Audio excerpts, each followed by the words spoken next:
দর্শক আমন্ত্রণ জানাচ্ছি আমাদের নিয়মিত আয়োজন কেমন আছে অর্থনীতি এই অনুষ্ঠানে। আমি তৌফিকুল ইসলাম খান। এই অনুষ্ঠানে কথা বলি অর্থনীতির গতি প্রকৃতি, এর সম্ভাবনা এবং চ্যালেঞ্জ নিয়ে।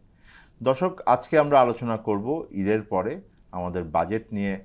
আবার আলোচনা আমাদের বাজেট গত 2 জুন ঘোষণা করা হয়েছে। মাননীয় অর্থ উপদেষ্টা বাজেট প্রস্তাব পেশ করেছেন বাংলাদেশ টেলিভিশনের মাধ্যমে, এবং সেই বাজেট নিয়ে আলোচনা এখনও চলছে। বাজেট জুন মাসের শেষ সপ্তাহে অনুমোদিত হবে। সুতরাং তার আগে বাজেটের বিভিন্ন দিক নিয়ে আমরা আলোচনা করব। আজকের অনুষ্ঠানে আমাদের আলোচনা করবার জন্য দুজন অতিথি আছেন। আমার সাথে আছেন মাহতাবউদ্দিন আহমেদ, তিনি president institute of cost and management accountants Bangladesh, ICMAB। এবং আমার সাথে আছেন ফেরদৌস আরা বেগম, তিনি প্রধান নির্বাহী কর্মকর্তা, business initiative leading development build. আপনাদের দুজনকেই অনেক ধন্যবাদ। দর্শক, আমরা আলোচনা শুরু করছি, কিন্তু আলোচনা শুরু করবার আগে বাংলাদেশ টেলিভিশনের একটা ছোট প্রতিবেদন আছে, সেটা একটু দেখে আসি। অন্তর্বর্তী সরকার দায়িত্ব নেওয়ার পর জিনিসপত্রের দাম নিয়ন্ত্রণ করার বড় চ্যালেঞ্জ ভালোভাবে মোকাবেলা করেছে। প্রবাসী আয়ে সাফল্য, রফতানি প্রবাহ ঠিক রাখা, রিজার্ভ পরিস্থিতির উন্নয়ন সহ সামষ্টিক অর্থনীতির ইতিবাচক দিকগুলো তুলে ধরেন অর্থ উপদেষ্টা। মূল্যস্ফীতি নিয়ন্ত্রণের লক্ষ্যে বিগত মাসগুলোতেই আমরা ধারাবাহিকভাবে সংকোচনমূলক মুদ্রানীতি অবলম্বন করেছি। আশার কথা হলো, এবারে রমজান মাসে নিত্য প্রয়োজনের পণ্যের বাজার স্মরণকালের মধ্যে সবচেয়ে স্থিতিশীল ছিল। এ ধারা অব্যাহত থাকলে এই জুন মাসেই পয়েন্ট টু পয়েন্ট মূল্যস্ফীতি 8% কোঠায় নেমে আসবে। মূল্যস্ফীতির সাথে এই লড়াইয়ের ফলে আমাদের জিডিপি প্রবৃদ্ধির অন্যান্য বছরের তুলনায় কিছুটা কম হতে পারে। এবারের বাজেটের আকার ইতিহাসের প্রথমবারের মতো আগের বাজেটের চেয়ে ছোট উল্লেখ করে অর্থ উপদেষ্টা জানান, এর ফলে আরও বাস্তবভিত্তিক হয়েছে বাজেট।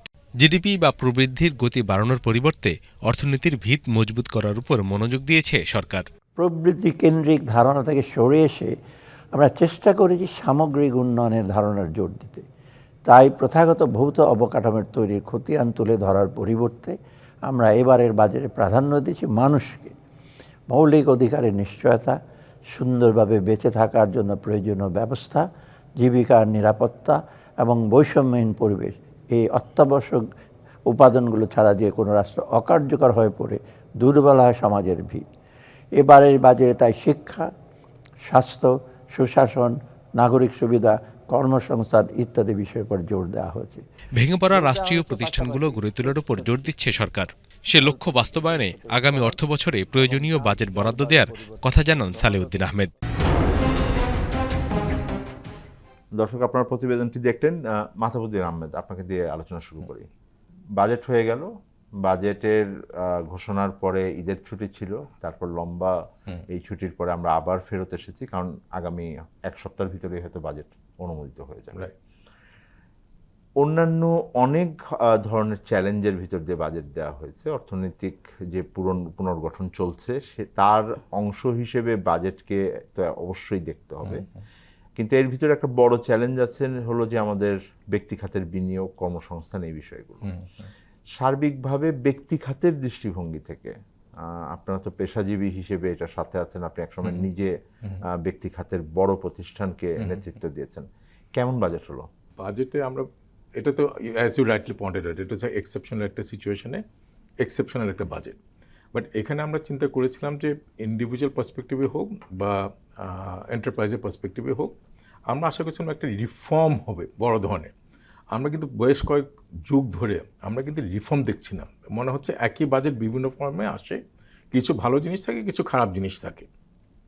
এই বাজেটও কিন্তু আমাদের যে আশা ছিল একটা রিফর্মিস্ট গভর্নমেন্ট, রিফর্মিস্ট একটা বাজেট নিয়ে আসবে, ওই জায়গাটা আমার মনে এক্সপেকটেশন ইন্ডিভিজুয়াল পার্সপেক্টিভে যারা এমপ্লয়, যারা আমরা যেহেতু এমএসসিতে কাজ করছি, আমি প্রায় 30 বছরের উপরে, আপনারা সবসময় দেখবেন স্যালারি পিপুলের উপরে ট্যাক্স সবসময় বাড়তে থাকে। হ্যাঁ, অ্যান্ড এই যে এবার যে একটা কাজ করলেন ওনারা, যে 5% একটা স্ল্যাব উঠায় দিল, হ্যাঁ, এটা কাদের জন্য সুখকর হবে? দেখা যায় যে most of the good governance company ঠিক মতো স্যালারি দেয়। 100 টাকা যদি স্যালারি হয়ে থাকে, 100 টাকা স্যালারি কিন্তু কাগজে কলমে বুঝিয়ে দেয়, মানে ব্যাংক অ্যাকাউন্টের মাধ্যমে দিচ্ছে, যার মানে চাকরিজীবীরা ট্যাক্স রিটার্ন সাবমিট করে, এবং ওখানে কোম্পানিও কোনো সুযোগ দেয় না, এমপ্লয়ীদেরও সুযোগ নেওয়ার কোনো সুযোগ নেই। হ্যাঁ, মানে এখন তো নিয়ম আছে যে মানে অধিকাংশ, মানে সকল কোম্পানিকেই বলা হয়েছে যে তার এমপ্লয়িরা রিটার্ন দিচ্ছে কিনা সেটাও দেখার কথা। বাট এগুলো কারা করে? এটা কিন্তু মুষ্টিমেয় কিছু বড় কোম্পানি যারা কমপ্লায়েন্ট কোম্পানি তারাই করে, মেজরিটি অফ দ্য কোম্পানি করে না। এখন আমাদের যে চ্যালেঞ্জ যে বাংলাদেশে নেটটা বাড়ানো, নেটটা কখন বাড়বে? এই যে এমএনসি বা কিছু ভালো কোম্পানি তাদেরকে দিয়ে কিন্তু আমার নেট বাড়ানো যাবে না। আমাদের নেট বাড়াতে গেলে কিন্তু আমাদের এটা রিজনেবল করতে হবে। রিজনেবল করলেই কিন্তু অন্যান্য যারা আসছে, যেটা লোকাল কর্পোরেটস আমরা যেটা বলি, তারা কিন্তু এই স্যালারিগুলো দিতে রাজি হবে। আপনি বিশ্বাস করবেন না, ম্যাক্সিমাম ক্ষেত্রে আমি একটা জিনিস, যেহেতু আমি এখন আইসিএমএবিকে রিপ্রেজেন্ট করি, আমি সিএফওদের রাইট নিয়ে কথা বলি। এখন আমি যদি একটা কোম্পানিতে বড় একটা গ্রুপে নেগোশিয়েট করতে যাই, তারা যখন বলে যে 50% আপনাকে আমি ব্যাঙ্ক অ্যাকাউন্টের মাধ্যমে দিয়ে দেবো আর 50% দেবো ক্যাশ, তার মানে কি যখন ওই সিএফও ওই প্রপোজালটা অ্যাকসেপ্ট করতেছে, হি ইজ কম্প্রোমাইজড। কারণ ঢুকার সময় সে কম্প্রোমাইজ করে ফেলছে। He cannot show his voice or he cannot share his voice anymore. So এইভাবে কিন্তু সিস্টেমেটিক্যালি কিন্তু আমাদের গভর্নেন্স সিস্টেমটাকে নষ্ট করে ফেলা হচ্ছে। ওয়ান অফ দ্য রিজন কেন এই যে লোকাল কর্পোরেটসগুলো 50% আলাদা দিতে যাচ্ছে, আর কিছুই না, the tax is too high, বুঝছেন? সো আমার কাছে মনে হচ্ছে এই যে 5%টা সরায় ফেললো, এটাতে কিন্তু ইম্প্যাক্টটা কিন্তু সিগনিফিকেন্ট ইন্ডিভিজুয়ালের জন্য। তার মানে কি, ওই যারা ট্যাক্স দিচ্ছে তাদের উপর বেশি ট্যাক্স বার্ডেন, মানে অনেস্ট ট্যাক্স পেয়ারকে আপনি পেনালাইজ করতেছেন, আর যারা ইভেট করতেছে you are giving more incentive to them so that আরও তারা ট্যাক্স ফাঁকি দিতে পারে। মানে করের আওতার বাইরে থেকে আয়টাকে দেখানোর সুযোগটা করে দিচ্ছেন। আমি একটু স্মরণ করিয়ে দিই মাথা ভাই আপনাকে, সেটা হলো যে এই 5% যেটা একদম সর্বনিম্ন পর্যায়ে একটা 5% কর দিতে হবে, সর্বনিম্ন কর মানে যেটা করমুক্ত আয়সীমার, তারপরে এটা আগে ছিল না, এটা মানে 1-2 বছর আগেই আসলে এটাকে ইন্ট্রোডিউস করা ছিল। কারণ তখন করার একটা বড় কারণ ছিল হলো যে মূল্যস্ফীতিটা উঁচু জায়গায় আছে, সেখানে রিলিফটা যেন বেশি থাকে। আর বিশেষত যারা আমরা বলি যে নিচের দিকের কর প্রদানকারী যারা আছেন আর কি, মানে এটা আমাদের দেশের বা অর্থনীতির প্রেক্ষিতে মধ্যবিত্ত, মধ্যবিত্তকে আরেকটু করমুক্ত আয়সীমা যদি আপনি বাড়াতে পারেন বা একটু তাদের আয় ওখানে বাড়লে তারা খরচ করতে পারবে, তারা ওইটা অর্থনীতির চাকাও থাকে সেই জায়গাটা। তার মানে ওইটা যদি আমি এইভাবেও দেখি যে মূল্যস্ফীতি চলে গেছে, মানে ওটা একটা সময় নির্দিষ্টভাবে দেয়া ছিল, এই জন্য এই কথা ভেবে উঠিয়ে দিলেন যে ওনারা মানে কারণ এখন আর মূল্যস্ফীতি নাই, নাকি ওনারা এই জন্য উঠিয়ে দিচ্ছেন কারণ কর আদায় বেশি করতে হবে, নেট বাড়াতে হবে? বাংলাদেশে যে tax percentage of GDP is so low, one of the lowest in south Asia. এটা কন্টিনিউসলি হয়ে আসছে। এইবার যে আমরা নতুন কিছু পাচ্ছি তা কিন্তু না। যেটা আমি বলতে চাচ্ছি পয়েন্টটা হচ্ছে, আমি যে ট্যাক্স দিচ্ছে অনেস্ট ট্যাক্সপার তাকে আমি প্রেশার দিচ্ছি বেশি, আর যে ফাঁকি দিচ্ছে তাকে আমি ইনসেন্টিভাইজ করছি। অ্যাজ এ ফান্ডামেন্টালি বেসিক জিনিসটা মিস করে যাচ্ছি। ফেরদৌসা বেগম, আপনি তো শ্বেতপত্র কমিটিতে মানে যুক্ত ছিলেন প্রথম, উনি সংস্কারের কথা যেহেতু মাধব ভাই তুলেছেন, তো সেই সময় তো আপনার বিনিয়োগকে আকৃষ্ট করার জন্য যতগুলো আপনারা পরামর্শ দিয়েছেন, এবং তার ভিতরে করের জায়গাটাও একটা গুরুত্বপূর্ণ জায়গা ছিল, বাজেটও একটা গুরুত্বপূর্ণ জায়গা ছিল। সেই বাজেটটা কি আপনার মানে এখন যখন দেয়া হলো, এখানে কোন কোন জায়গা আপনি মনে করেন যে ইতিবাচকভাবে এসছে, কোন কোন জায়গা আপনি মনে করেন যে আপনার এখন পুনর্বিবেচনার ভিতরে যেতে হবে? নেতিবাচক শব্দটা ব্যবহার করলাম না, কিন্তু দিন শেষে আমি প্রথম ভাগেও বলতে পারবো, পরে বলতে মাধবের মতো জিজ্ঞেস করবো যে সংস্কারের জায়গাগুলোকেও দেখেন কিনা, বা যে মনোভঙ্গির পরিবর্তন অর্থনীতির নীতির ক্ষেত্রে অন্তর্বর্তীকালীন সরকারের, সেইটাও দেখেন কিনা। বাংলাদেশে তো একটা সিগনিফিক্যান্ট প্রপোর্শন অফ এন্টারপ্রেনিউর হচ্ছে এসএমই। প্রায় আমরা কখনো কখনো দেখেছি যে প্রায় 98% অফ দি টোটাল এন্টারপ্রাইজেস আর হচ্ছে এসএমইস। তো সেই ক্ষেত্রে আমরা যেটা দেখলাম এবারের বাজেটে কয়েকটা বেশ ভালো জিনিস এসছে। যেমন একটা জিনিস এসছে যেটার জন্য আমরা দীর্ঘদিন থেকেই বলছিলাম, খুব সম্ভব শ্বেতপত্র কমিটিতেও আমরা আমাদের তরফ থেকে এটা বলা হয়েছিল, যে যেহেতু ক্ষুদ্র উদ্যোক্তারা তারা বন্ডেড ওয়্যারহাউস ইস্যুটাকে ম্যানেজ করতে পারে না। সাধারণত বাংলাদেশের যে পলিসি আছে সেটা হচ্ছে যে 100% এক্সপোর্ট ওরিয়েন্টেড ইন্ডাস্ট্রি হলে তারা বন্ডেড ওয়্যারহাউসের সুবিধাটা পায়। যেহেতু ক্ষুদ্র উদ্যোক্তা কিছুটা এক্সপোর্ট করে, কিছুটা আবার ডোমেস্টিক ইসের জন্য লেভেলেও প্রোডাকশন করে। অনেক বড় উদ্যোক্তা আছেন তারা আলাদা দুটো অপারেশন ইউনিট বানিয়ে এটা এক্সপোর্টের জন্য। এনিওয়ে, মানে এসএমইরা কোনোভাবে 100% এক্সপোর্ট ওরিয়েন্টেড ইন্ডাস্ট্রি সেইভাবে হতে পারে না। ইন দ্যাট কনটেক্সট বাজেটে এবার একটা খুব ভালো স্টেপ আসছে। আমার কাছে যেটা মনে হয়েছে সেটা হচ্ছে সেন্ট্রাল বন্ডেড ওয়্যারহাউস পলিসি। আমরা যেটা অনেক দিন থেকে পার্শিয়াল বন্ডেড ওয়্যারহাউসের কথা বলছিলাম, তো পার্শিয়াল বন্ডেড ওয়্যারহাউসে অনেকগুলো কন্ডিশনালিটিস আছে যেগুলো হয়তো এসএমইরা মেনটেন নাও করতে পারে, কিন্তু যদি সেন্ট্রাল বন্ডেড ওয়্যারহাউস হয় সেটা কিন্তু আমাদের এই ক্ষুদ্র মাঝারি উদ্যোক্তাদের জন্য একটা ভালো সুযোগ হতে পারে। আরেকটা খুব ভালো পজিটিভ ইনিশিয়েটিভ আসছে এবারের বাজেটে, যেটা আমার কাছে খুব ভালো লেগেছে, সেটা হচ্ছে যে বাজেটে খুব স্পেসিফিক্যালি বলা হয়েছে যে প্রায় 15,000 উদ্যোক্তা তৈরি করা হবে এবং আপনার 1,000 কোটি টাকার একটা ফান্ড ক্রিয়েট করা হয়েছে ফর দি স্মল। 1,000 কোটি টাকারও একটা আছে, সেটা হচ্ছে যে ক্ষুদ্র মাঝারি এবং উইমেন অন্টারপ্রেনিয়রদের বিশেষ করে। সো এইরকম কতগুলো বিষয় আসছে যেগুলি নাকি আমি মনে করি বিশেষ করে সেন্ট্রাল বন্ডেড ওয়্যারহাউস যেটা, সেইটা যদি ইমপ্লিমেন্ট হয় করতে পারে গভর্নমেন্ট, তাহলে কিন্তু এই মানে আমরা যেটা বলি যে এক্সপোর্ট না, আমরা যে বলি যে এক্সপোর্ট ডাইভার্সিফিকেশন হচ্ছে না, সেটা কিন্তু কিছুটা হলেও হবে। কারণ আমরা দেখেছি বাংলাদেশে 1500 থেকে 1600 প্রোডাক্ট আছে যেগুলি কিন্তু কিছু এক্সপোর্ট হয়। এরা যদি শুল্কমুক্তভাবে বন্ডেড ওয়্যারহাউসের মাধ্যমে র মেটেরিয়ালগুলো ইম্পোর্ট করতে পারে, তাহলে কিন্তু আমাদের এক্সপোর্ট ডাইভার্সিফিকেশন হওয়ার একটা সুযোগ তৈরি হতে পারে। So some of the policy যেটা নাকি নেওয়া হয়েছে বাজেটে বেশ ভালো, কিন্তু আবার একই সাথে খুবই কন্ট্রাস্ট কয়েকটা পলিসি আছে। যেমন আমি বলি সেটা হচ্ছে যে সাধারণত আমরা তো সেন্ট্রাল বন্ডেড ওয়্যারহাউসের কথা বললাম, এইটা হতে এটা ম্যানেজমেন্ট কিভাবে হবে, পাবলিক সেক্টরের মাধ্যমে হবে না প্রাইভেট সেক্টরের মাধ্যমে, অনেকগুলো পলিসি রিলেটেড ডিসিশনস আছে। এখন পর্যন্ত কি করছে ক্ষুদ্র উদ্যোক্তারা, সাধারণত কমার্শিয়াল ইম্পোর্টার যারা বাল্ক ইম্পোর্ট করে যারা, তাদের কাছ থেকে কিন্তু র মেটেরিয়ালটা তারা নেয়। এইবার এই কমার্শিয়াল ইম্পোর্টার যে তাদের উপরে কিন্তু ট্যাক্সের ইমপ্লিকেশনটা অনেকটা বাড়িয়ে দিয়েছে, 5% থেকে 7.5% হয়েছে ভ্যাটের ইমপ্লিকেশনটা। তো সেইটা আলটিমেটলি কার বিয়ার করতে হবে? নিশ্চয়ই এসএমইদের উপরেই তারা দিয়ে দিবে, আর এসএমইরা দিবে হচ্ছে ভোক্তার কাছে।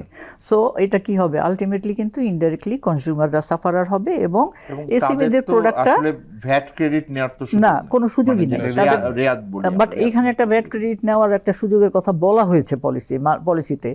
এখন আমি বাজেটের কথা বলতে গেলে দুইটা ভাবে বলতে চাই। একটা হচ্ছে একাডেমিক এক্সারসাইজ, আর একটা হচ্ছে যারা নাকি একেবারেই টু দি পয়েন্টে বা অ্যাকচুয়ালি যারা অন্টারপ্রেনিয়র তাদের অ্যানালিসিসটার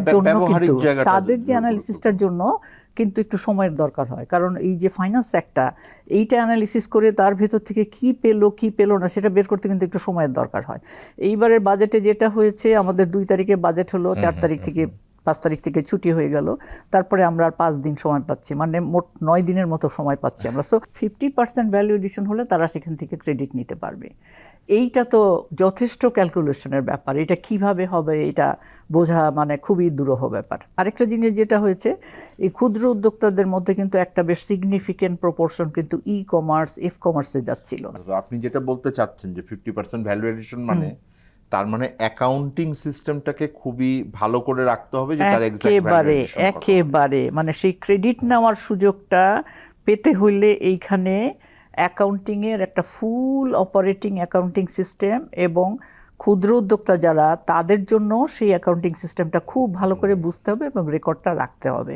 সাধারণত আমাদের দেশে ভ্যাটের 1 নম্বর হচ্ছে এই রেটটা যথেষ্ট হাই, 15%।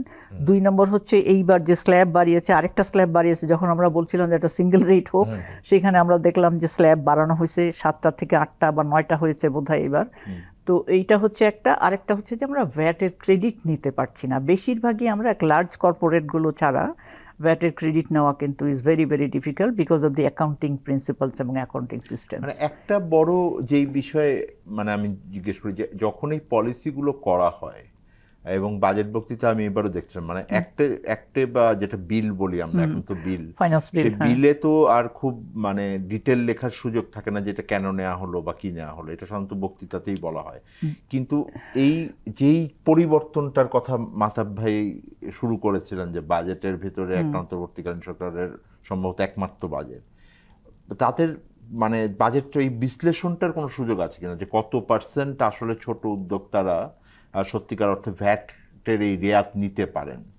যদি না নিতে পারে একটা কমপ্লিমেন্টারি স্টেপ, এই ধরনের স্টেপ হলেও থাকার কথা, যে সেটা বাড়ানোর জন্য আমি তাহলে কি করব, কি ধরনের ফ্যাসিলিটি দিব? এইটা হয়তো আমার মনে হয় যখন সেন্ট্রাল বন্ডেড ওয়্যারহাউস পলিসিটা যদি ইমপ্লিমেন্টেশন হয়, তাহলে সেইখানে হয়তো একটা মেকানিজম এস্টাবলিশ করা যাবে, কিন্তু সেটা এখনো ফর্মালাইজ ঠিক করা যাবে। পরিষ্কার না। অ্যাকচুয়ালি আমাদের এখনো ক্লিয়ার না, এটা খুবই আনক্লিয়ার।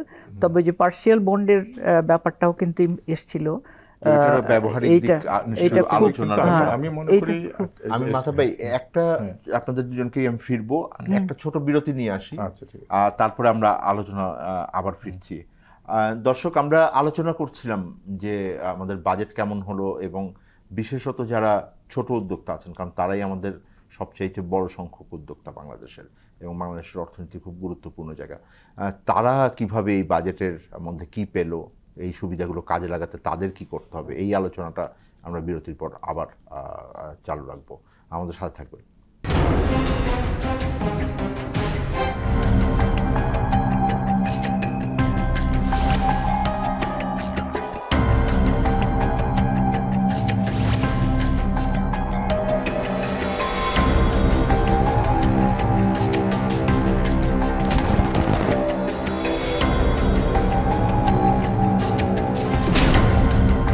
ফ্যাসিবাদের দিনলিপি, প্রযোজনা আফরোজা সুলতানা ও আল মামুন।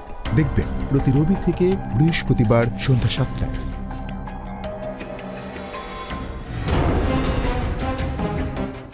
দর্শক, আবার আমন্ত্রণ জানাচ্ছি আমাদের নিয়মিত আয়োজন কেমন আছে অর্থনীতির আজকের অনুষ্ঠানে। আমি তৌফিকুল ইসলাম খান কথা বলছিলাম ছোট উদ্যোক্তাদের উপরে মূলত কি ধরনের হিসাব করছেন। ফেরদৌসা বেগম বলছিলেন যে ভ্যাটের রেয়াত নেয়ার ক্ষেত্রে, বা এখন একটা যে সেন্ট্রাল বন্ডেড ওয়্যারহাউসের কথা বলা হয়েছে, ওইটার সুবিধা নেওয়ার জন্য বাংলাদেশে এখনো বড় বড় যারা এন্টারপ্রাইজ বা গ্রুপ যেগুলো আছে তারাই ঠিকমতো ভ্যাট দিচ্ছে না। সেই ক্ষেত্রে এসএমই-কে ওই পরিমাণ, যে আপা যেটা বলছিলেন যে ডিটেলসে অ্যাকাউন্ট মেনটেন করে ভ্যাটের ডেফিনেশন বুঝে যে এটা দিবে, এটা এক্সপেক্ট করা, কমপ্লাই করা এক্সট্রিমলি ডিফিকাল্ট। কিন্তু আমি এটা মানি মাথা ভাই, কিন্তু আমাকে বলেন, আমরা ধরেন অন্তত পক্ষে ভ্যাটের আলোচনা যতদিন থেকে শুরু হয়েছে, একদম ধরেন প্রথম তো এসছে 90 সালের পর থেকে ভ্যাট বড় আলোচনা হয়েছে, যখন আমরা ভ্যাট রিফর্মের কথা বলেছি 6, 7, 8, 9 সালে, তারপর 12 সালে আইন হলো, 19 সালে এটা আরেকটা ভার্সন ইমপ্লিমেন্টেড হলো। মানে এই যে 12 বছর, 15 বছর, 20 বছর হয়ে যাচ্ছে, আর কবে ভ্যাট? আচ্ছা, আপনি আমাকে বলেন ভ্যাট এটা কি ফর্মে VAT? Is it call VAT? আপনি যদি পৃথিবীর ডেফিনেশন অফ ভ্যাট যদি দেখি, ক্যাপাসিটি, এটা বাড়ানোর প্রক্রিয়াটা কি? না, বাড়ানোর প্রক্রিয়া না। প্রথমে এই জায়গাটা আমরা ভুল করতেছি। আমার কথা হচ্ছে, আমরা যেটা ভ্যাট বলতেছি, it is not VAT, value added tax, additional value I create, I only pay tax on that. রেয়াত পেলে আমি ছেড়ে দিব। আমাদের কি হচ্ছে, এই যে ট্রাঙ্কেটেড 5%, 7.5%, 10%, ট্রাঙ্কেটেড মানে হচ্ছে ফিক্সড রেট, তার মানে আমি ডাইরেক্ট ট্যাক্স দিচ্ছি। VAT is suppose to be indirect ট্যাক্সের মতনই হচ্ছে আর কি। অ্যাবসলিউটলি। সো আমার ভ্যাটের কিন্তু আর ক্যারেক্টার নাই। না, ভ্যাট হয়ে গেছে।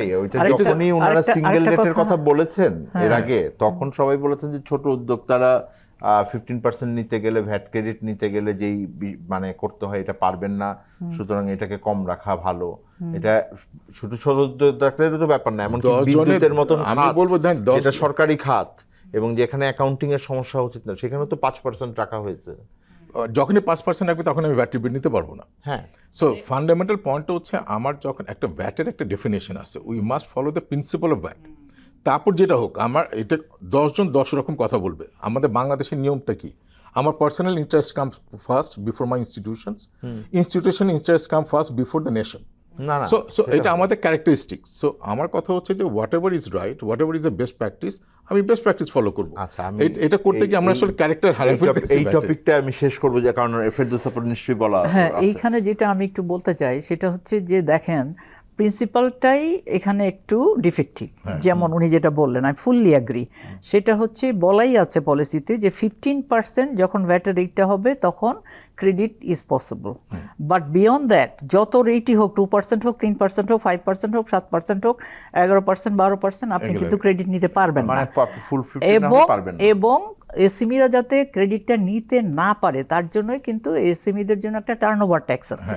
সেটা হলো আগে ছিল 3 কোটি টাকা পর্যন্ত টার্নওভার হলে, আমি বলবো যে বাংলাদেশে ওটা মানে মাইক্রো বলা ভালো। আর আচ্ছা, 3 কোটি টাকা পর্যন্ত টার্নওভারের জন্য তাদেরকে 4% ভ্যাট দিতে হবে। ইন্টারেস্টিংলি গত জানুয়ারি মাসের 9 তারিখে এইটাকে 50 লাখ করে দেওয়া হয়েছে। তার মানে এসএমইরা ওইখানে যে সুযোগটা পেত ওটাও- সেখান থেকেও তারা কিন্তু ওইটা deprive মানে এই জন্যই বললাম যে ওটা এখন মাইক্রো আর কটেজে চলে হ্যাঁ, ওই গেছে, micro স্মলও আছে কিনা এটা নিয়ে micro R we can- cottage-এ we can চলে debate, গেছে, হ্যাঁ। চলে গেছে, হ্যাঁ। তো আমি যেটা বলছিলাম যে ভ্যাটের এই আলোচনা তো আছে, সুতরাং কিন্তু এই প্রক্রিয়াটা মানে ওই রিফর্মের জায়গাটাই মিসিং, যে তাহলে আমি এই ক্যাপাসিটিটা ওনারা কিভাবে আসবে, যেমন ওই জায়গাটা যতক্ষণ আমরা সলভ না করব, মানে আলাদা আলাদা করে তো এইগুলাকে সলিউশন দিয়ে, এটা যেটা আপনি একটা বলছিলেন যে integrated- করদাতার সংখ্যা বাড়াতে হবে, কিছুই হবে না। করের ফাঁকিটা রোধ করা যাবে, তাহলে আমরা হারটা কমাতে পারবো, তাহলে ওই ব্যক্তি খাতের যারা মানে স্যালারিড পিপুল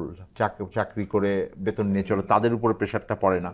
কিন্তু ফেরদৌস আপা, আপনার কাছে আপনি যেটা বিরতির আগে বলছিলেন, আরেকটা আপনারা বলছেন যে প্রচুর ই কমার্স, এফ কমার্স, হ্যাঁ। যারা ফেসবুকের মাধ্যমে বা প্ল্যাটফর্ম ইকোনমি ব্যবহার করে ছোট ব্যবসা করছেন, তাদের উপরে নতুন করে আসলো, তাদেরকে একটা তো প্রাতিষ্ঠানিকীকরণের ক্ষেত্রে এটা আবার বাধা হয়ে যাবে কিনা? ভীষণভাবে বাধা হয়ে যাবে, কারণ 7.5% থেকে খুব সম্ভব 15% বোধহয় করা হয়েছে তাদের ভ্যাটটা।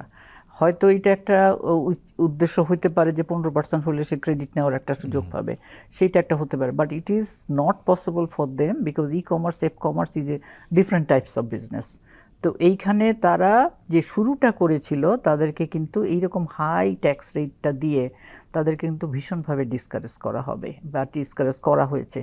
গ্র্যাজুয়ালি তাদেরকে অ্যাকোমোডেট করে তারপরে এই সুযোগটা আস্তে আস্তে হয়তো বাড়ানো যেত বা ট্যাক্সটার ইমপ্লিকেশনটা বাড়ানো যেত। আরেকটা যেটা হয়েছে সেটা হচ্ছে যে স্টার্ট আপ, এটাও একটা ভালো দিক, সেটা আমি বলবো। বাংলাদেশে বেশ significant number of start up কিন্তু বেরিয়ে আসছে এবং তারা ভালোই করছে, আমি যতটুকু দেখেছি তারা বেশ ভালো করছে। তাদের জন্য 100 কোটি টাকার একটা ফান্ড করা হয়েছে, অ্যানাউন্স করা হয়েছে। দিস ইজ অলসো এইটা তো ভেরি, মানে আগেও এই ধরনের একটা 100 কোটি টাকার ফান্ড ছিল। আমি যেটা আগে আমার 1000 কোটি টাকার একটা ফান্ড আছে অলরেডি বাংলাদেশ যেটা আপনাকে জানার utilize চেষ্টা হয়নি। করছি, যেটা উনি বলেন নাই, কারণ যেহেতু আমি বারবারই সুযোগ নিচ্ছি, কারণ আমার দাবি এই অন্তর্বর্তীকালীন সরকারের কাছে অনেক বেশি, কারণ এখন তো আগের সরকার নাই, মানে আগেরটার ব্যবহার কতটুকু হয়েছে এটা আমার জানার খুব আগ্রহ। মাত্র 35 কোটি টাকা ব্যবহার করা হয়েছে বাংলাদেশ ব্যাংকে এক্সিস্টিং যে 1000 কোটি টাকার স্টার্টআপদের জন্য একটা ফান্ড আছে। গত 9 মাসে এটা বাড়ানোর মানে আমি বেড়েছে এই না কমেছে? 5-6 মাস আগে আমি যেটুকু দেখেছিলাম প্রত্যেকটা ব্যাংকের 1% of 1%, ওইটাই বলতে তারা যাচ্ছিলাম কিন্তু ইনভেস্ট করার কথা ছিল, ওটা 5% ইনভেস্ট করা হয়নি। হ্যাঁ, সো বেসিক্যালি অনেক স্কিম নিয়ে আসা হচ্ছে, বাট এটা প্রপারলি ইউটিলাইজ করা হচ্ছে না। The point here is 1 billion BDT যেটা বাজেট দিয়েছে, it's a good thing, but এটা এখন যদি প্রপারলি এক্সিকিউট না হয়, দেখা যায় যে 10% ইউটিলাইজেশন হচ্ছে 20, তাহলে তো পারপাস সার্ভ হবে না। আমি দেখেছি স্টার্টআপরা রাদার ইন্টারেস্টেড হচ্ছে ফরেন ফান্ড তারা কিন্তু পায়, সেইখানে অনেকগুলো বিষয় আছে, কারণ এরা রেজিস্ট্রেশনের ক্ষেত্রে সমস্যা, এক্সিটের ক্ষেত্রে সমস্যা, কোনো কোনো ক্ষেত্রে আমরা দেখেছি কিছু কিছু কোম্পানি সিঙ্গাপুরে রেজিস্ট্রেশন নিয়ে বাংলাদেশে ইনভেস্টমেন্ট করতে রাদার ইন্টারেস্টেড হয়। এই যে ইনভেস্টমেন্টগুলোর ক্ষেত্রে যে আপনার এই যে লুফোলসগুলো পলিসি রিলেটেড, এইগুলো যদি অ্যাড্রেস করা না হয়, আলটিমেটলি প্রাইভেট সেক্টরে ইনভেস্টমেন্ট বাজেট একা পারবে না, কিন্তু আজকের দিনে বাজেটের ভিতরে আছে আর কি। মাতাব ভাই বলেন, আপনি তো একটা বলছিলেন যে প্রথম শুরু করেছেন রিফর্ম হানি, কিন্তু যেই পলিসিগুলো আসলে একটা যেটা বলো আছে, আমি ভেবেছিলাম যে ফেরদৌস আপনি বলবেন টার্নওভার ট্যাক্স মিনিমাম যেটা করা হয়েছে 0.25 থেকে এখন 1% করে দেওয়া, মিনিমাম ট্যাক্স, মিনিমাম ট্যাক্স। হ্যাঁ, এখন তো আবার ওটাকে বলেছেন যে আপনি এটাকে ক্যারি ফরওয়ার্ড করতে পারবেন, আগে যেটা মানে এইটার আসলে ইমপ্লিকেশন কি বলেন আমাদের জন্য? আচ্ছা, আমি ওইটা বলার আগে আমি একটা রিফর্মে যদি বলি, ফান্ডামেন্টালি একটু আগে যদি আমরা ভ্যাট নিয়ে কথা বলছিলাম, একটা দেশের মেইন সোর্স অফ রেভিনিউ হওয়া উচিত direct tax, which is income tax, যেটা হওয়া উচিত 2/3 and 1/3 হওয়া উচিত indirect tax like VAT and customs duties and all. উল্টা আমাদের বাংলাদেশ কিন্তু পুরো উল্টা। সো এই যে রিফর্ম যদি করতে হয়, এই স্ট্রাকচারাল লেভেলে রিফর্ম করতে হবে। সো এটা আনফরচুনেটলি এবারও আমি ভেবেছিলাম যখন I was talking about targeting a নাই, আর ওটা এটা টার্গেটিং এ নাই, মানে এটা কোনো কিছুই কাছাকাছি আছে না। এখনো আমরা ইনডাইরেক্ট ট্যাক্সের উপর ফোকাস করতেছি। এখন coming back to turnover tax, যেটা করা হচ্ছে, একটা ডেভেলপমেন্ট হয়েছে যেটা হচ্ছে টেলিকম সেক্টরে। টেলিকম ট্যাক্স সেক্টর আমরা সবাই জানি হাইলি ট্যাক্সড, ওইটা 2% থেকে 1.5% করা হয়েছে। যারা প্রফিট মেকিং আছে তারা তো এটাকে, কিন্তু আমার কাছে মনে হয় turnover tax constitutional is a wrong thing to impose. কেন আমি বলছি কনস্টিটিউশনাল? আমি যদি প্রফিট করি বিজনেসে, I must pay taxes for that. ওরা মনে করে ম্যাক্সিমাম লোকে এখানে ঠিক মতো অ্যাকাউন্টস ডিক্লেয়ার করে না, যেহেতু অ্যাকাউন্টস ইজ ম্যানিপুলেটেড, দেয়ারফর ওদেরকে যদি আমি সাথে প্রফিটের উপরে ট্যাক্স দেওয়ার কথা বলি, আমরা কখনো ট্যাক্স পাবো না। That is the mindset. So that trigger that kind of thinking. So আমি বলবো যে এনবিআর এর ওই, কিন্তু this is a not a sustainable thinking. একটা জেনুইন একটা বিজনেস যারা ফরেন ইনভেস্টার পার্টিকুলার আসে বড় ধরনের ইনভেস্টমেন্ট নিয়ে, and they have a appetite to make profit over 5 years 10 years। Local বিজনেসম্যানে কিন্তু অ্যাপেটাইট এতদিন নাই, ওরা চায় 2-3 বছরের মধ্যে আমার রিটার্ন চলে আসবে। সো আমরা যেটা করতেছি ইন দ্য প্রসেস, এই যে আমরা এফডিআর প্রবলেমের কথা বলি, we don't get in the deeper into it. This is one of the reason যে বড় ধরনের ইনভেস্টমেন্ট এখানে আসবে না। ইনফ্রাস্ট্রাকচার ইনভেস্টমেন্টে যখন যাবে না, এটা আসবে না কারণ কি, মানে বিজনেসের দৃষ্টিভঙ্গি থেকে আপনি বলেন যে এটা এই যে পদক্ষেপটা নেওয়া হলো বা বাজেটে প্রস্তাব করা হচ্ছে, এইটার বিজনেসের জন্য ইমপ্লিকেশন কি, ভালো না মন্দ? কারণ এটার একদিকে বাড়ানো হয়েছে, আরেকদিকে আবার carry আর forward আমি করতে বলবো যে হবে। দুইটা জিনিস অ্যাকশন নেওয়া হয়েছে, কিছু কিছু সেক্টরে কমানো হয়েছে, কিছু কিছু সেক্টরে না, বাড়ানো ওই হয়েছে। আমি টেলকো আর আমি বলবো জেনারেল যেটা এখন ক্যারি ফরওয়ার্ড 0.5 করার থেকে সুযোগটা করা। করে দেওয়া হচ্ছে, যেটা বলেন this are good part, this is improvement over previous one. But in general এই প্রভিশনটা, টার্ন ওভার ট্যাক্স প্রভিশনটা in my view is not the right thing to have. ওরা নিজের ট্যাক্স নেট বাড়াতে পারতেছে না, যেহেতু এনবিআর ট্যাক্স নেট বাড়াতে পারতেছে না, ওরা যেটা করছে খালি রেট বাড়ায় এইভাবে, যেখানে ইজি টু কালেক্ট মানে সহজ রাস্তা সহজ রাস্তা, রাখতে ওনার হয়েছে। সহজ রাস্তা নিচ্ছে, আমি কঠিন একটু রাস্তা অ্যাড নিচ্ছে করি না। ওনার সাথে, এনবিআর এর যেটা ইন্টেনশন সেটা হচ্ছে অন্টারপ্রেনিয়রকে ছাড়া যাবে না, অ্যাট সোর্সে কতটা ট্যাক্স রেখে দেওয়া যায়। রাইট। টোটাল তাদের প্রায় জন্য। 85% of the total tax to be collected by NBR আর Excellent. মানে না, ওই কারণে আবার ওনারা গর্ব করে বলেন যে আমাদের কর আদায়ের খরচ সবচাইতে কম। That is also true, which আমি বলি যে ওই কারণে যে এটার ওয়ান অফ দ্য রিজনস যে আমরা যেভাবে করি আর কি। একটা বিরতিতে যাই, আমরা আবার ফিরবো। দর্শক, একটা ছোট বিরতিতে যাচ্ছি। বাজেট আলোচনা জমে উঠেছে, ব্যবসার দৃষ্টিভঙ্গি থেকে আজকে আমরা বাজেটকে দেখছি। আমাদের সাথে থাকবেন, আমরা বিরতির পর ফিরছি।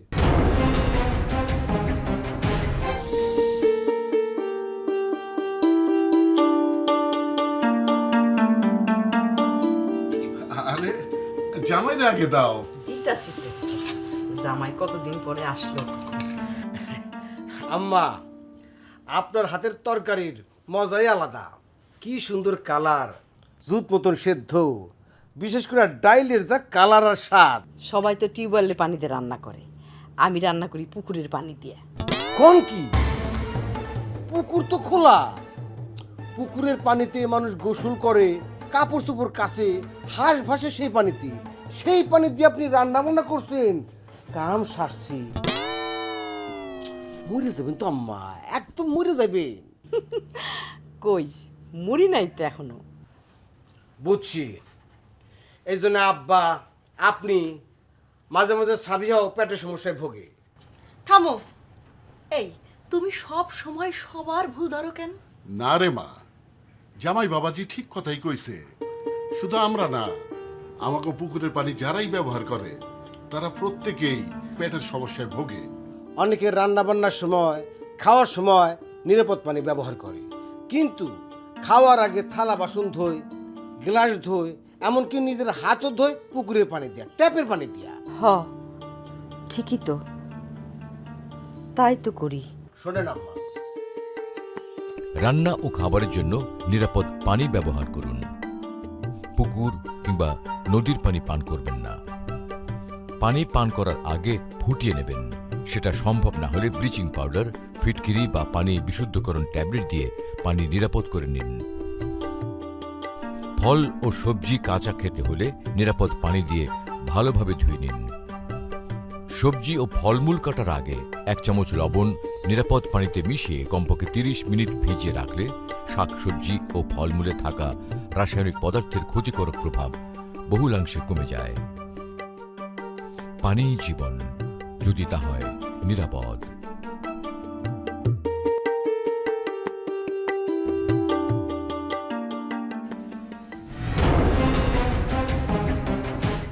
দর্শক, আবার আমন্ত্রণ জানাচ্ছি আমাদের আজকের অনুষ্ঠান কেমন আছে অর্থনীতির শেষ ভাগে। আমরা বাজেট নিয়ে আলোচনা করছিলাম। আমি তৌফিকুল ইসলাম খান, কথা বলছিলাম মাহতাবুদ্দিন আহমেদ এবং ফেরদৌসা বেগম। আপনাদের সাথে অনেক ধন্যবাদ। শেষ ভাগ, মাহতাব ভাই, আলোচনা আমি জানি যে অনেক কিছু করবার আছে, কিন্তু বাজেট নিয়ে একেবারে শেষ যদি 3-4 মিনিটে বলতে চান, যে পয়েন্টগুলো দেখা উচিত সরকারের বাজেটটাকে চূড়ান্ত করার আগে। কয়েকটা জিনিস চিন্তা করা যেতে পারে। একটা, যেহেতু আমি এখন একটা প্রফেশনাল বডিকে রিপ্রেজেন্ট করি, সো একটা জিনিস হচ্ছে ট্রান্সপারেন্সি বাড়ানো। আমার যে ট্যাক্সে যে ফাঁকি দেওয়া হচ্ছে এতে তো কোনো সন্দেহ নেই, এটা এনবিআরও ভালো করে জানো, আমরাও খুব ভালো করে জানি। প্রচুর করাপশন হচ্ছে, প্রচুর ইভেশন হচ্ছে, প্রচুর অ্যাভয়েডেন্স হচ্ছে, এটাকে বন্ধ করতে হবে। এটার জন্য আমাদের একটা শক্তিশালী এনবিআর দরকার। সো আমার মনে হয় এখানে ওনারা কাজ করছেন এই লাইনে, এটা একটা কাজ করতে হবে। আরও এটার সাথে যেহেতু ওনাদের মানব শক্তি এত স্ট্রং না, সেই ক্ষেত্রে ওনারা হেল্প নিতে পারেন অন্যান্য যেগুলো প্রফেশনাল বডি আছে, যেরকম আইসিএমএবি, আইক্যাপ, অন্যান্য ওদের সাপোর্ট নিতে পারে। সে ফর এক্সাম্পল আমাদের এখনও কিন্তু ট্যাক্স অডিট ওইভাবে ইন্ট্রোডিউস করা হয়নি। ট্যাক্স অডিট, কস্ট অডিট এগুলো কিন্তু আমাদের ইনস্টিটিউট রেডি আছে, বাট এইসব মানে উইথ প্রপার গাইডলাইন এগুলো যদি ইন্ট্রোডিউস করা হয় আমার মনে হয় ট্রান্সপারেন্সি আরেকটা চলে আসবে। আর স্ট্রাকচার লেভেল আমি বলছি ডাইরেক্ট ইনডাইরেক্ট ট্যাক্সের রেশিও এটা চেঞ্জ করতে হবে। আর আমাদের কঠিন কিছু কাজ করতে হবে, সহজ কাজ না। স্প্রেডশিটে ট্যাক্স বাড়ানো হচ্ছে ইজিয়েস্ট থিং, বাট এটা কনসিকুয়েন্সেস কিন্তু লং টার্ম। আর আমার এফডিআই, দেশে এখন এফডিআই আনতে হবে। আমাদের ইকোনমিকে যদি টার্ন করতে হয় এফডিআই ছাড়া কোনো অল্টারনেটিভ নাই। With our current level of reserve আমার মনে হয় না, আর এই রিজার্ভটা আমি মনে করি না, reserve is not always high reserve মানে ভালো না, কিন্তু আমরা সামহাও ম্যানেজ করেছি, which is a good thing, government has done, stabilize করেছে। বাট এখন কিন্তু ক্যাপিটাল মেশিন ইম্পোর্ট অনেক কমে গেছে। So it is not sustainable. আর এই ধরনের যদি বাজেট সাপোর্ট না থাকে তাহলে আমার মনে হয় না যে এফডিআই লেভেলে কোনো পজিটিভ ইম্প্যাক্ট আসবে, যতই আমরা হইচই করে থাকি। আরেকটা হচ্ছে ক্যাপিটাল মার্কেটে কিছু ভালো সাজেশন দেওয়া হচ্ছে, কিন্তু বাংলাদেশে যদি ইকোনমিক ডেভেলপমেন্ট করতে হয় ক্যাপিটাল মার্কেটের সাপোর্ট ইজ অ্যাসেনশিয়াল। যেখানে banking sector is about to collapse, সেখানে কিন্তু capital market could play very nice role and complementary role. এখানে কিছু প্রভিশন রাখছে, but it is not enough at all to turn around the capital market. So আমি মনে করি capital মার্কেটও একটু focus করা দরকার। আর ক্যাপিটাল মার্কেটে এবার বেশ কয়েকটি ইতিবাচক তিনটা ডিসিশন আছে। একটা হচ্ছে যে গভর্নেন্সের ইস্যুতে বহুত কাজ হচ্ছে, লিস্টেড নন লিস্টেডের মধ্যে 7.5% একটা গ্যাপ করা হয়েছে, মার্চেন্ট ব্যাংকের ট্যাক্স কমানো হয়েছে।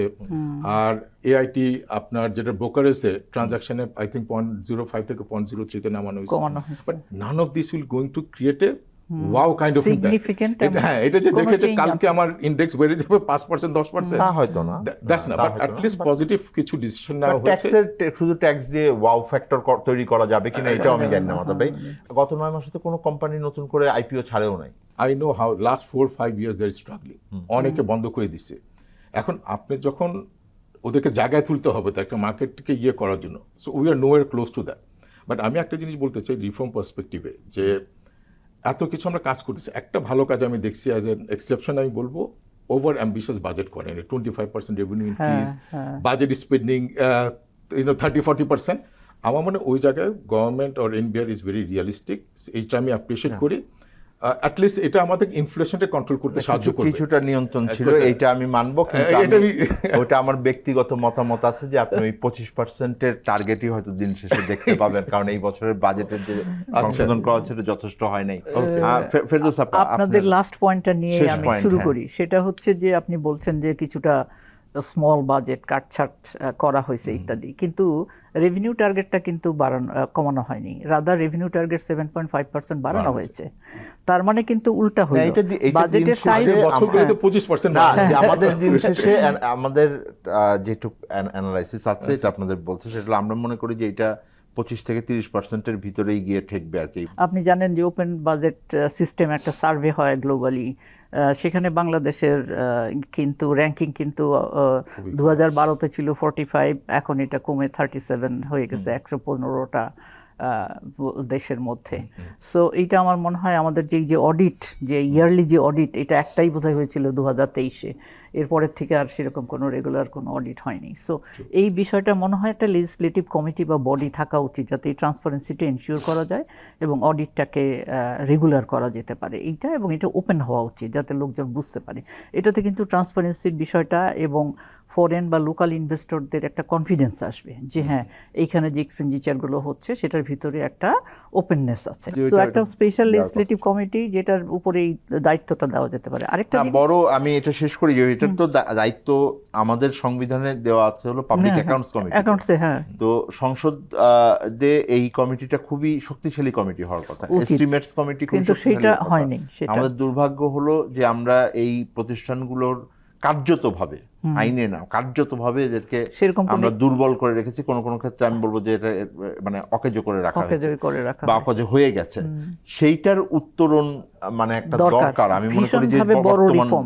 বর্তমান সংস্কার প্রক্রিয়ার একটা একটা বড় রিফর্ম রিফর্ম এটা এখানে হওয়া দরকার। হওয়া আপনি উচিত। যে রিফর্মের কথাটা বলছিলেন, এইখানে একটা বড় রিফর্ম আসা দরকার। কারণ আমরা এখন ওই জিনিসটা বুঝেছি যে এইটা ছাড়া কিন্তু আমরা আমাদের এলডিসি গ্রাজুয়েশনে যাচ্ছি, এগুলি ছাড়া কিন্তু আমাদের আসলে কনফিডেন্স লেভেলটা বাড়ানো যাবে না। এটা হচ্ছে একটা বড় জিনিস। আরেকটা পয়েন্ট আমি একটু অ্যাড করি এখানে, সেটা হচ্ছে যে অটোমেশন। আমরা দীর্ঘদিন থেকে ডিজিটালাইজেশন, অটোমেশনের কথাটা বলছি, কিন্তু ওই যে হাফ হার্টেড বা 1/3 বা 1/4 হয়ে বসে আছে, সেটাকে কিন্তু আমরা খুব বড় একটা জাম্পের দিকে যেতে পারছি না। এটা যদি না হয় তাহলে কিন্তু আমরা ওই ট্রান্সপারেন্সি বলেন, রেগুলারাইজেশন বলেন, আমি এটাতে মনে আমরা করি আসতে যে পারবো না। অটোমেশনের বিষয়টা বিশেষত কর আদায়, যেটা বলছেন ফাঁকি রোধের ক্ষেত্রে আপনি অ্যাভয়েডেন্স ইভেশন দু ধরনের কথাই বলছিলেন। এবং একই সাথে দর্শক আমাদের মানে সার্বিকভাবেই জবাবদিহিতা তৈরি হলে আমরা জনগণের অর্থ সরকার সংগ্রহ করে, জনগণের অর্থই সরকার ব্যবহার করেন। সুতরাং সেইটার সর্বোচ্চ ব্যবহারটা আমরা এইভাবেই করতে পারবো যেন দিন শেষে আমার অর্থনৈতিক পরিস্থিতি আরো উন্নতি মানে হয় এবং ইউটিলাইজেশন। তার ভিতর থেকেই আমি আরো নিতে পারি। সুতরাং যেটা ফেরদৌসা বেগম বলতে চাচ্ছিলেন যে এটার ইউটিলাইজেশন মানে যেটার মানে সত্যিকার ম্যাক্সিমাম অর্থে- utilization for the benefit of the people. হ্যাঁ, এটার বাস্তবায়নটা আদায়ের দিক থেকেও, সরকারি অর্থ ব্যয় করার দিক থেকেও। কারণ দিন শেষে আমরা তো ঘাটতি বাজেট করি, ঋণের বিষয়টা মাথায় রাখতে হবে। ঋণ করে যদি কিছু খরচ করি। দর্শক, আজকে আলোচনা শেষ করছি। আপনাদের দুজনকে অনেক ধন্যবাদ। অনুষ্ঠান শেষ করতে চাচ্ছি। খুব বেশি কিছু মানে চূড়ান্তভাবে বলার কিছু নাই, কিন্তু বেশ কয়েকটি জায়গার কথা বলেছেন যেগুলো বাজেটে হয়তো পুনর্বিবেচনা করা যেতে পারে, এবং অনেকগুলো বিষয় তারা তুলে এনেছেন যেখানে যে প্রস্তাবগুলো দিয়েছেন এটা কার্যতভাবে যদি আমরা যারা ছোট উদ্যোক্তা আছেন, নতুন উদ্যোক্তা আছেন, তরুণ উদ্যোক্তা আছেন, তাদের কাজে লাগাতে হয়, তাহলে এটার ব্যবহারিক দিকটা বিষয়েও আরও বিস্তারিত আমাদের জানতে হবে, এবং এটাকে যেন তারা ব্যবহার করতে পারেন এই সুবিধাটা তাদের নিজেদের সক্ষমতা, নিজেদের প্রাতিষ্ঠানিক দিকেও এইটা আমাদের কাজ করতে হবে সামনের দিনে। দর্শক, আজকে শেষ করব। আমরা আলোচনায় আবার ফিরব আগামী সপ্তাহে। আমরা জানতে চাবো কেমন আছে অর্থনীতি।